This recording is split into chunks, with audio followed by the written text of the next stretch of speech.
Hello दोस्तों, स्वागत है आप सभी का अपने YouTube channel the institute plus 2.0 में। आज की कहानी है पारस पत्थर की कहानी।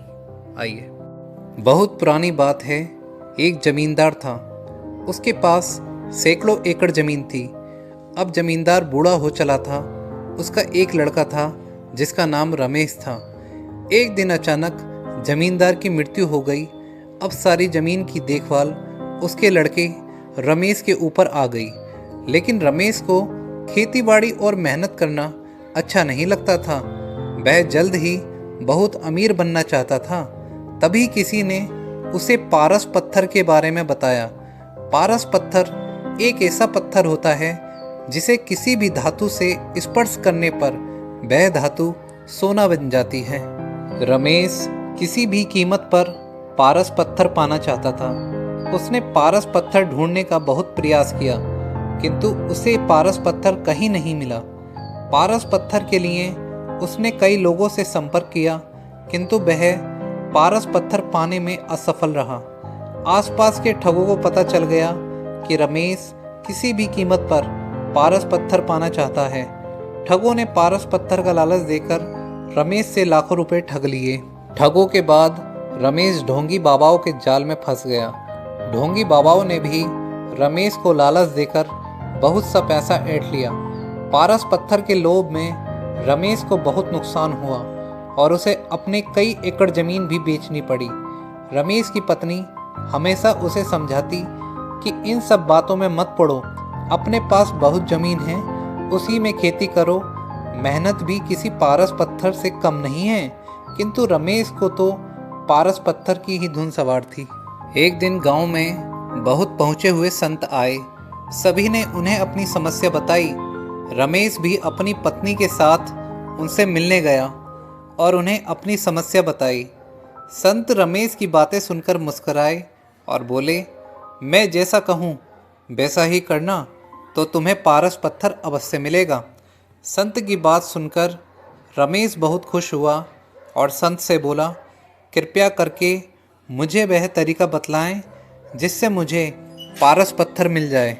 संत बोले, तुम्हें केले के पेड़ की पत्तियों के नोक पर जमा हुआ सुबह की ओस की बूंदें एक बर्तन में इकट्ठा करना है, और जब तुम 5 लीटर ओस की बूंदें इकट्ठा कर लोगे तो मैं उसे अभिमंत्रित करके पारस पत्थर में बदल दूंगा।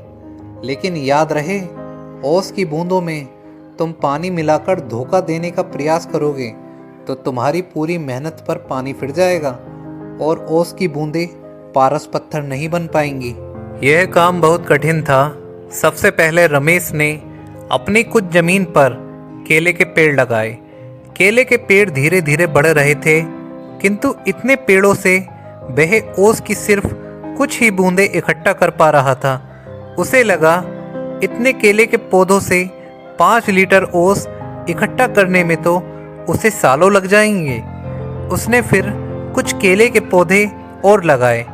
इस तरह करते करते उसने अपनी लगभग पूरी ज़मीन पर केले के पेड़ लगा लिए। रमेश अब इन केलों के पौधों को पानी देता और उनकी देखभाल करता था। 2 साल के अथक मेहनत के बाद रमेश 5 लीटर ओस की बूंदें इकट्ठा कर पाया और अत्यधिक प्रसन्न होकर साधु महाराज के पास गया और उन्हें 5 लीटर ओस की बूंदों से भरा बर्तन देते हुए बोला, साधु महाराज, आपकी आज्ञा अनुसार मैंने 2 साल की अथक मेहनत के बाद ये 5 लीटर ओस की बूंदें इकट्ठा कर ली हैं। कृपया अब इन्हें पारस पत्थर में बदल दीजिए। साधु महाराज बोले, रमेश, तुम्हारी मेहनत सराहनीय है। तुम्हें तुम्हारी मेहनत का फल अवश्य मिलेगा। कल जब तुम आओगे तो अपनी पत्नी को भी साथ लाना। रमेश खुश होकर अपने घर चला गया और पत्नी को सारी बात बतलाई। दूसरे दिन दोनों पति पत्नी जल्दी उठकर नहा धोकर साधु के पास पहुँचे। साधु ने रमेश को देखकर कहा, रमेश, मैंने ओस की बूंदों को पारस पत्थर में बदलने के बहुत प्रयास किया, किंतु मैं उन्हें पारस पत्थर में बदल नहीं सका। यह सुनकर रमेश बहुत उदास हुआ और साधु से बोला, आपके कहे अनुसार मैंने 2 साल अथक मेहनत करके 5 लीटर ओस की बूंदें इकट्ठा की, किंतु मेरी मेहनत बेकार गई। आप भी दूसरे लोगों की तरह मुझसे झूठ बोले।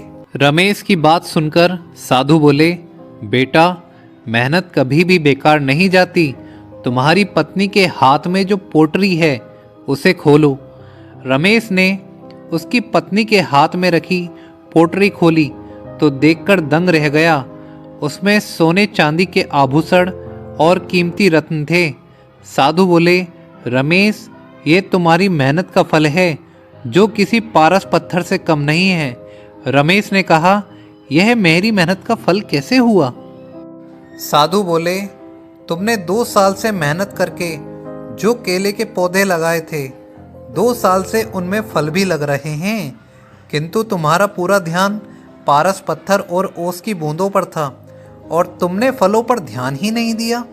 किंतु तुम्हारी पत्नी इन फलों को बाजार में भिजवा दिया करती थी और ये सारे आभूषण और रत्न फलों की बिक्री से आए पैसों को बेचकर खरीदे हैं। रमेश ने मुस्कुराते हुए अपनी पत्नी की तरफ देखा और बोला, तुम सही थी जो हमेशा कहती थी कि मेहनत से बड़ा कोई पारस पत्थर नहीं होता।